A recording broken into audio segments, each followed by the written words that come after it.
It's a privilege and a pleasure to be here with you all this morning. I know that we have not just our lone federal Democrat delegate, Congressman Yarmouth, here with us, but we have many senators and representatives from the state level, from our General Assembly here, and I want to thank them for joining us this morning. I think it shows the strength and commitment to labor that is here at the state level. We just have to send somebody to Washington, D.C. to help carry out that same strength with Congressman Yarmouth. So I want to take you all back to 1984. That's the year that Mitch McConnell went to Washington, D.C. Now think about it. In 84, big hair was in. For the women that are in the room, cut-off sweatshirts were being worn. And for the gentlemen, Wham! The band Wham! Was all the rage. Landlines, not cell phones, were what were being used. Now, those things aren't coming back next year, so I don't know about you, but I don't think Mitch McConnell should either.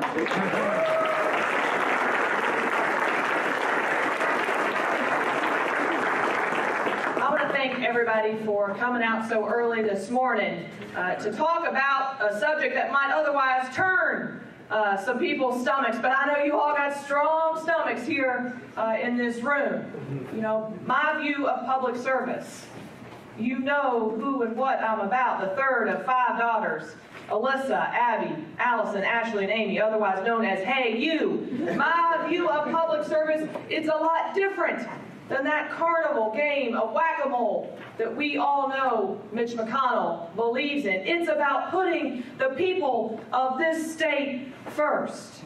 And 3 years ago, these two locals, 89, 783, my local 651 in Lexington, who I had the privilege to spend the holiday with over Christmas time, you helped to do what others said couldn't be done.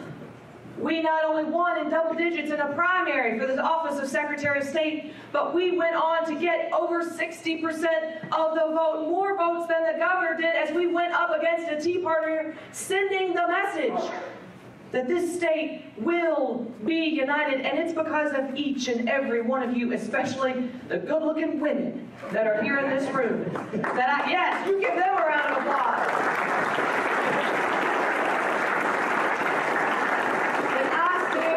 Today before you and have the privilege and honor to serve as your Secretary of State, the only female constitutional officer, the only statewide elected female that we have here in the Commonwealth of Kentucky. And it will be because of you again that I will be Kentucky's first female United States Senator.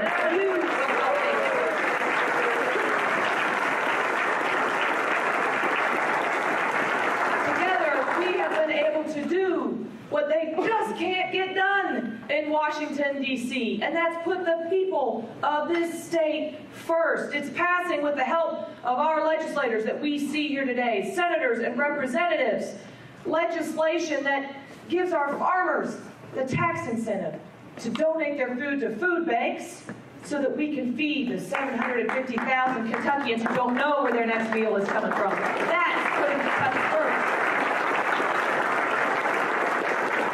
Creating the first ever address confidentiality program in the Office of Secretary of State so that victims of domestic violence, they can go register to vote, update their registration without fear of harm that that person they stood across from in the courtroom will find them or their loved ones as they go exercise their right to vote on Election Day. That's putting Kentuckians first. And it is, despite Mitch McConnell's best efforts to kill the legislation in Frankfurt, it is passing the first ever military heroes bill so that we can send the message to those that are fighting for us on the battlefield that their voice matters back here in the state of Kentucky at the ballot box.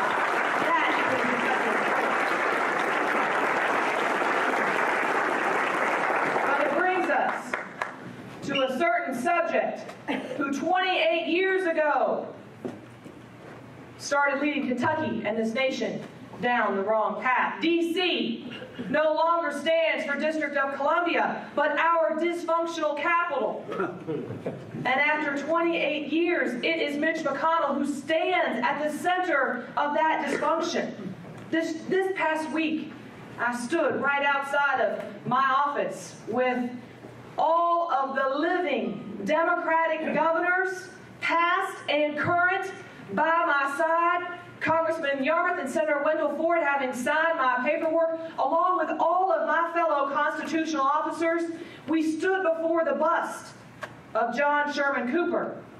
You see, here in Kentucky, we used to have senators, not just people like Wendell Ford that were Democrats, but Republicans like John Sherman Cooper that knew how to set that partisanship aside and actually put the people of this state first. Instead now, what do we have?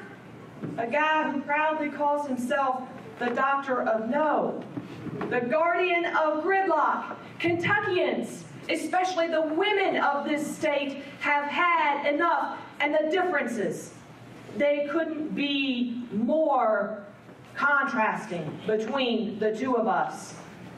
Standing before you is someone who knows and believes in the value of collective bargaining, of a prevailing wage, and yes, that right to work is wrong for Kentucky, in contrast to Mitch McConnell.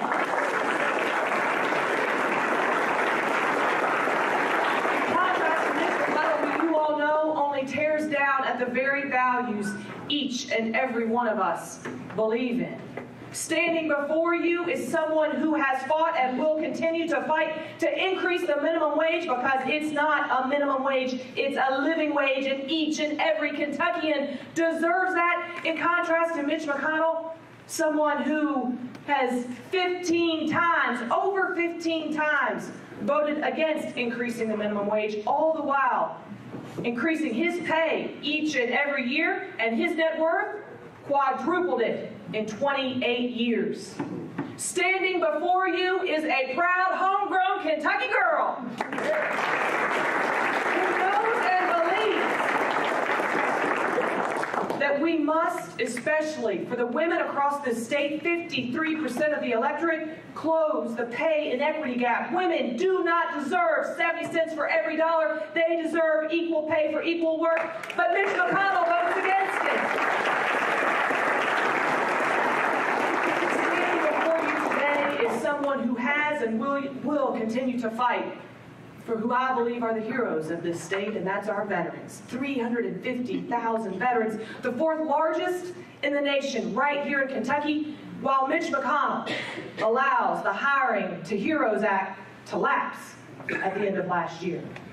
Now, I'll tell you, this race, it has caught a lot of attention, a lot of national attention, because the nation knows what each and every one of you got up so early this morning to hear and talk about, that this race makes the difference between Minority Leader McConnell and Majority Leader McConnell. Now, the pundits, they have written and will continue to write a lot of really bright headlines, one of which I want to share with you this morning. They said, between Matt Bevin and Alison Lundergan Grimes, Mitch McConnell has been rendered useless. A reporter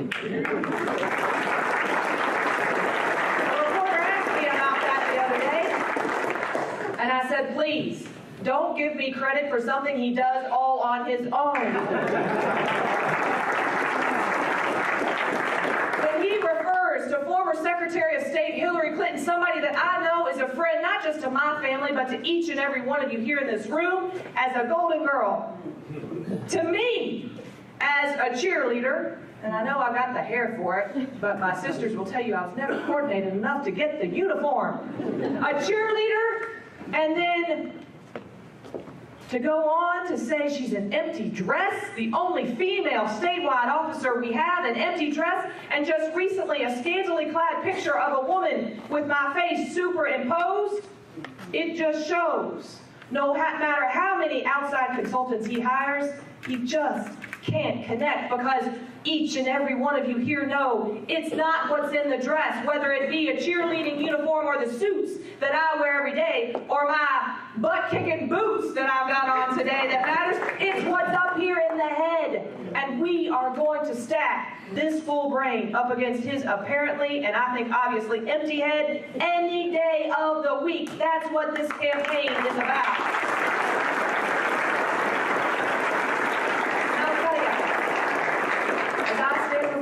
today, albeit a little hoarse, because of a fun, exciting week that we have had. We are poised to make history. With more grassroots contributors over the past 6 months than Mitch McConnell, who has been preparing for this day for the past 6 years, has, with over all 120 counties participating, and yes, of the 8 polls that have been taken since July, as I stand before you today, because of each and every one of you, this empty dress is even and or ahead in those 8 polls of the minority leader. So my charge and my plea to each and every one of you is it's a new year.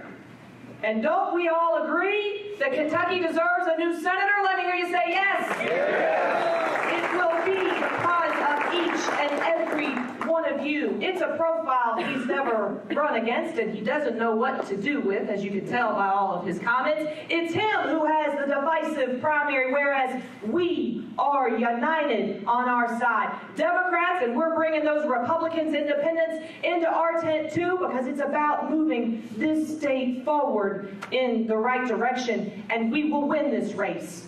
The reason we will win this race and we will make history is because of the last P.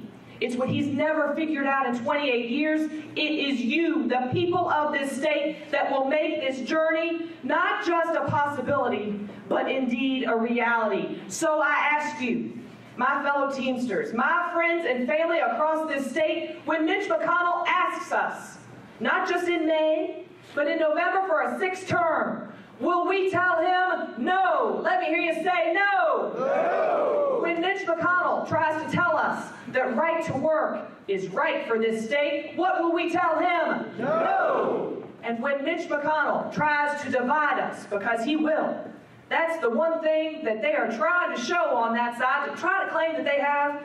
It's a hypothetical. It's a reality on this side. We will tell him no. This race, it is in each and every one of your hands, and I know that together we can get it done. Thank you all very, very much. I look forward to the next